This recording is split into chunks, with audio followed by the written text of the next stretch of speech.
ladies and gentlemen, my name is Burlyman, and welcome back to the Quan Masters HD edition, where I miraculously have found this gas giant here, supposedly supposed to have some people involving with the probes, because I totally didn't I looked on the Wikipedia, I'm sorry, but like I said last time, that's all I looked at, because these probes are really annoying. And I pressed the wrong button to start off with. And I'm going to go to speak to these guys. Well, assuming they're actual people, not machines. Let's find out. Hello, visitor. We are the Slyandro. I am content to hover, a Slyandro speaker. Hi. Your presence here fills us with excitement. We have gotten so few visitors over these many drawn. Okay. We hope you can stay to talk with us for a time. Okay, I was not actually expecting this. Hi, Slyandro. I am Burlyman, captain of the Earth starship HMS Albion. What the heck are you? Oh, this is terribly exciting. We will be happy to tell you about ourselves. Great. If you would please do the same. Okay. You see, we Slyandro have been extremely interested in learning about the galaxy, but our physique makes us incapable of leaving our gas giant home. That's not Therefore, good. we are totally reliant on our infrequent visitors to keep us informed about events outside this planetary system. And visitors usually only show up every few drawn. We hope that our newly deployed exploration probe fleet will not only gather information for us, but inform other races of our presence here as well. Wait. Probes? What probes are you talking about?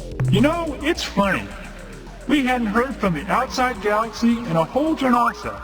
And then the Melno may come by and sell us a probe. Ah. And just a few hundred rotations later, you show up. Oh, the probes? Right. Yeah. Well, like we said, just a short time ago, a race called the Melno may stopped by. They said they had acquired some information revealing our existence, and they wanted to study us, if we didn't mind. In fact, the Melno said they would pay us for the right to do so. Awesome. I guess they are biology nuts or something.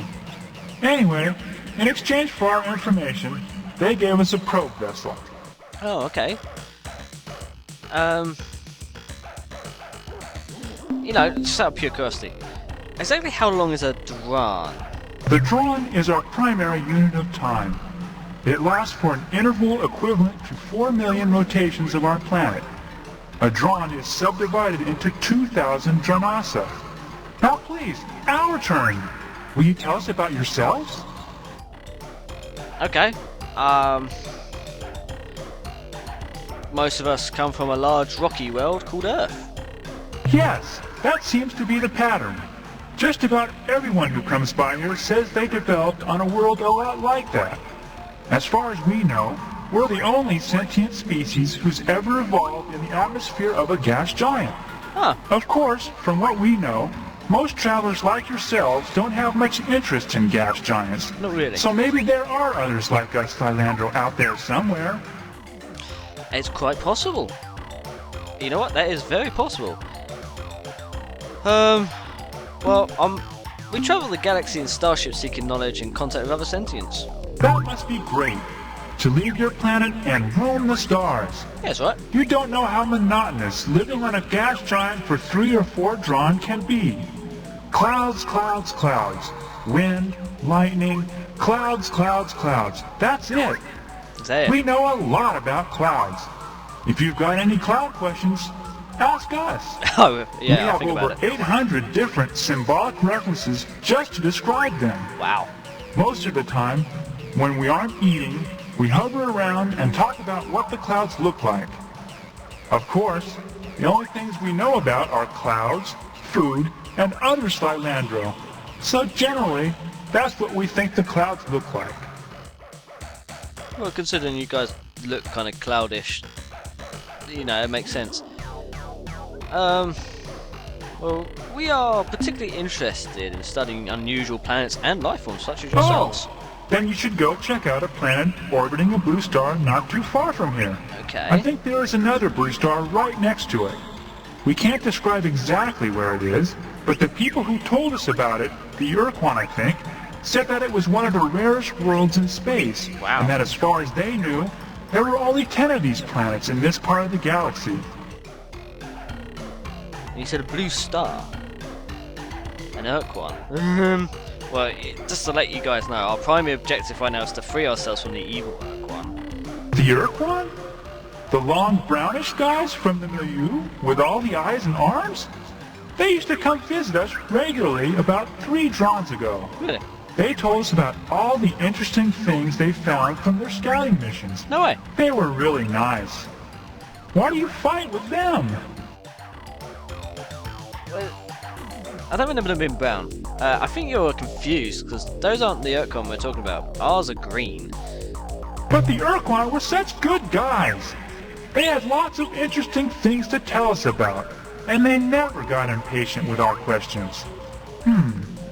Well, I guess a lot can happen to a species in 3 Dron, like turning green and evil. Well, that's enough about us for now. Okay, but please, can we talk about you some more later? Sure. Let's have a look here. Tell me about the other races that have visited you here over the years. Oh, you mean Dron. Well, let's see. There was the Melnorme just a few rotations back. Then we go all the way back over 3 Dron ago to the Quan and the other milieu guys. The Yuli and the Draw, I think. Oh, okay. The milieu... What is a milieu and who are the Yuli and the Draw? Let me remember. That was a long, long time ago. I was only a nymph then. Oh, yes, that's it. The Sentient Milieu was a cooperative association of sentient alien species. The Yuli, the Draw, the Taelo, the Melnon, the Foz, and the Quan, who lived across a wide section of the galaxy. They talked with us fairly frequently for almost half a Dron. Okay. Then suddenly, the visit stopped, and we haven't heard from them since. Okay, okay. Well, were there any other visitors besides the Melnorme and the Melu races? Yes, there was another race. A highly sophisticated species of shaggy giants who made repeated trips to our world over a period of several Dron. They even installed a broadcasting satellite in orbit around our world, which let us talk with them whenever we wanted. They were called I'm sorry, I can't remember their names. It was a long, long time ago. You know what, that sounds like the precursors. What else can you tell us about this race? I wish I knew more of the information you seek, Traveler. But we last saw the Shaggy Ones just over 39 Dron ago, and very little from that era has remained intact in our history chants. Hold on a minute. Let me consult with Associates Joyce Lifting and Solid Plummet. Sure. Joyce Lifting, who has a better memory than I, recalls that the Shaggy Ones were described as being worried. Really? They were always hurrying from place to place, seeking knowledge as though they were in a desperate search for some important secret. No way. Some answer to a question that they never shared with us.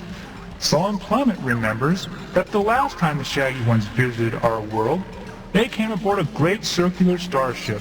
One even larger than your own. No way. They had discovered their answer and were leaving to go somewhere, and they didn't tell us exactly where somewhere was. Wow. Well, okay. Well, this is extremely important to us. Don't you know any more? No, I have told you. One moment. Joyce Lifting transmits. Okay. Joyce Lifting has remembered something else. Oh, okay. Though it does not relate to the Shaggy One's question, answer, or departure destination. Fair enough. What my associate communicates is the description of a set of 10 worlds, unlike all others. The Shaggy Ones either discovered these planets, or, this is garbled, assembled them? We were told the planets were, again this is confusing, organized in some pattern which in some way alluded to the Shaggy One's ultimate fate. One of the worlds was described as orbiting one of a pair of blue stars, not far from here. Another of these worlds circled a large white sun. That is all we can remember.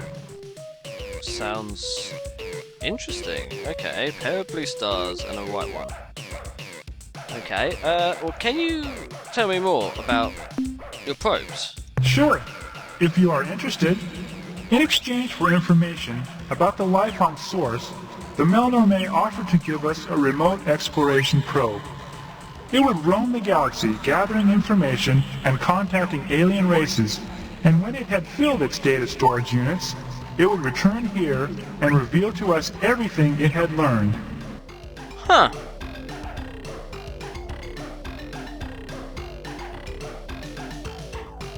What was the probe's program? It was sent on a 500 rotation mission to seek out new life and new civilizations, to boldly go where no catalog item 2418, remote self-replicating robot explorer probe, had gone before.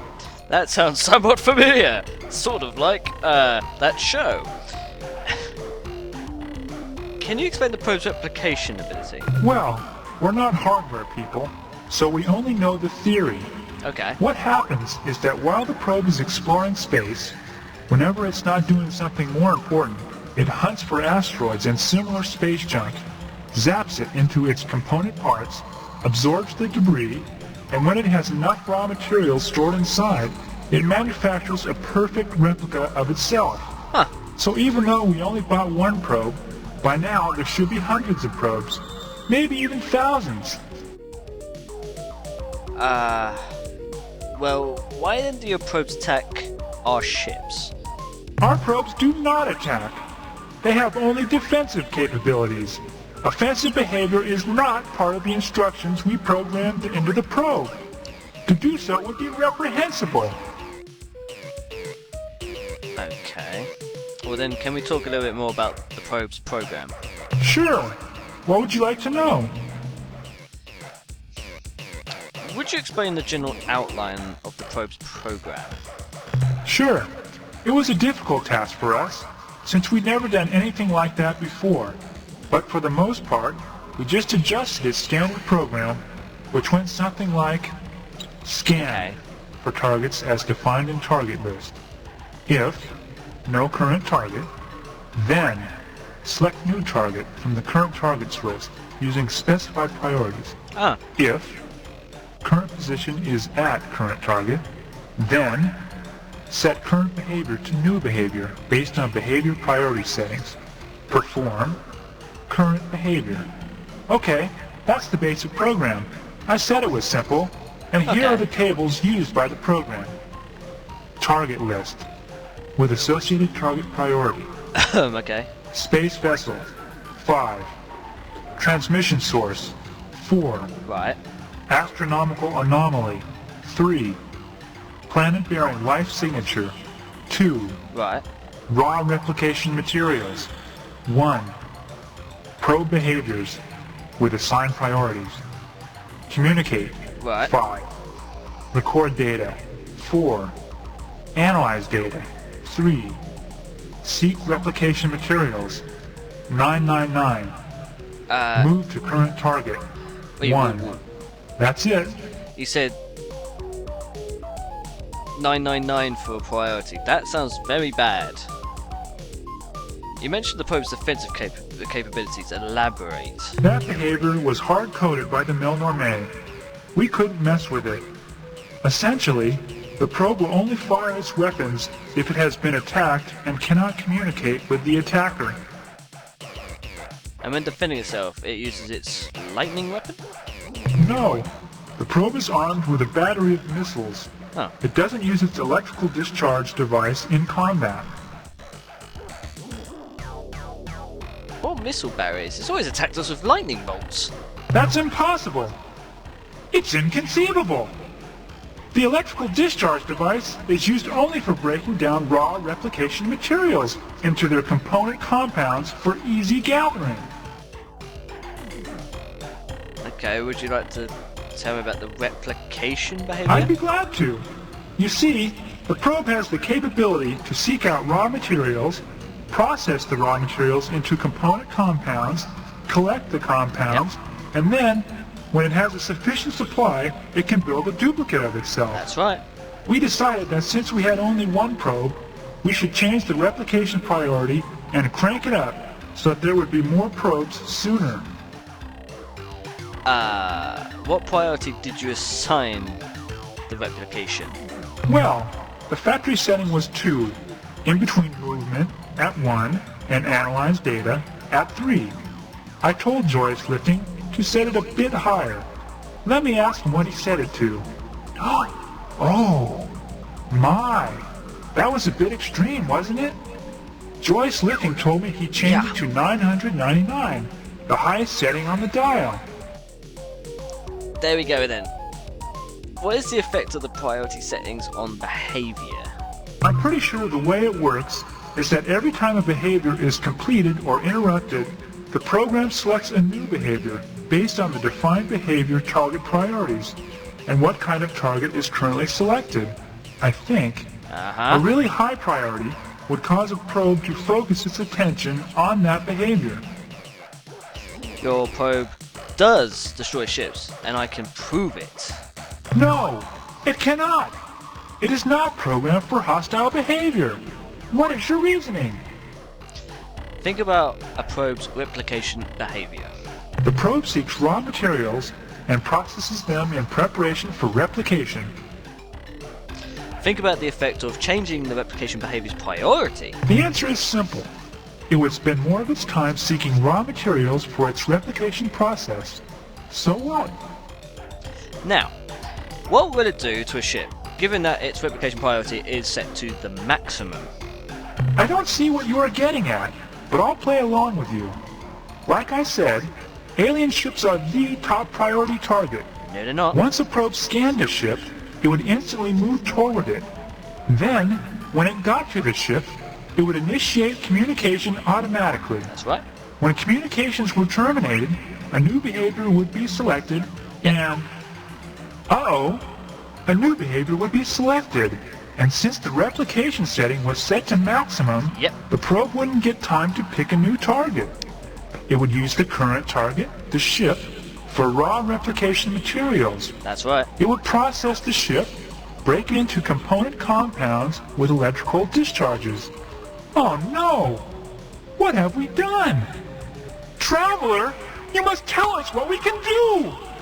How can we stop the probes from destroying all life in the galaxy? Right. No, okay, that's a question. Okay. Well, to begin with, if I were you, I'd sue the Melon. No. Can you broadcast some kind of recall signal? No. Not catalog item 2418. Remote self-replicating robot explorer probe. The model with the recall transmitter was catalog item 2419. And the Mel Normé said it was out of stock. Okay, I don't suppose you have some kind of mega self-destruct code or something. Why yes, there is! Oh. You're a genius, Traveler! Why didn't we remember that? Oh, there's a problem though. How are we going to transmit the code? Well, while we ponder that problem, at least we can give you the code sequence. Please. That way, if you run into a probe, you can destroy it without getting shot at.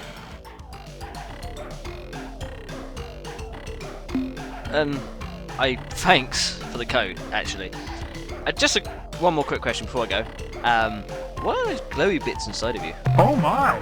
I forgot! You creatures see in the visual range, and can see our... we can't see them. What I mean to say is, they are... we use them when the male and the female... Right, Well, okay. look! I'd rather if you didn't ask about them, okay? That's fine. Especially not in front of Soul and Plummet. She's shy. Oh, really? Oh. That's fine. I won't ask. It's... Okay. Well, goodbye, Slyandro gas bags. Goodbye, human fluid sac. Human fluid sac. Human fluid sac. Is it weird that I'm not actually insulted by that? Never mind. Well, not exactly what I planned, but apparently I can destroy it. Them. Can I get money doing that? Well, I do need to try and get back home, so let's try and do that. And I am going to run out of fuel, so hopefully the Melnome are going to appear. If not, I'm just going to have to get a lot of materials from the space probes. Or be found by Quan. I hope not. That would be bad. Anyway, Spock, get as close to the giant star the best you can while we head on home.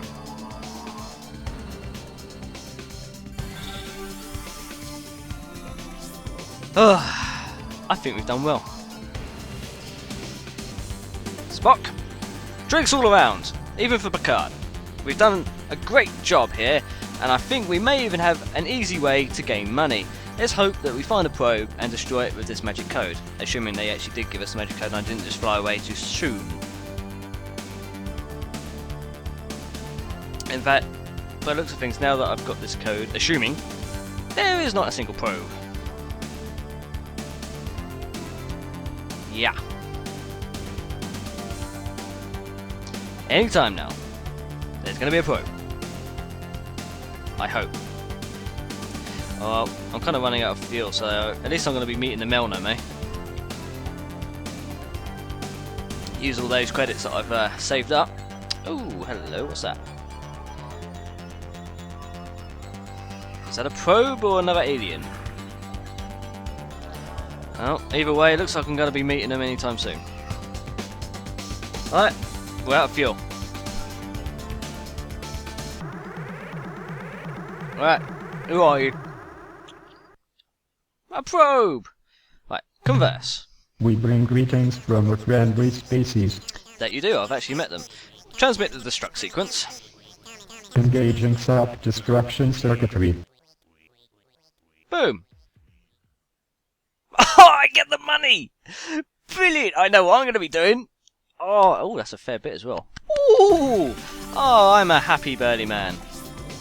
Now I just need to get back home. I hope that's a Melnome ship. If not, I'm in the big poo-poo. Once Yay! again, we meet to exchange valuable tangibles. Isn't this fun? It is. Now, what can we do for you today? Well, Mr. Melnome, I am feeling so good that I'm going to be giving you all of my credits for fuel. And on that note, ladies and gentlemen, I am actually really out of time, because apparently that conversation with the Slyandro took up the entire episode. So, I hope you guys have enjoyed watching this, and I'll see you in the next one. Goodbye! Hello, ladies and gentlemen, my name is Ballyman. I'm here playing Borderlands 2 with my good friends, Dr. Anima and Bahamut, and my old man. I'm not old,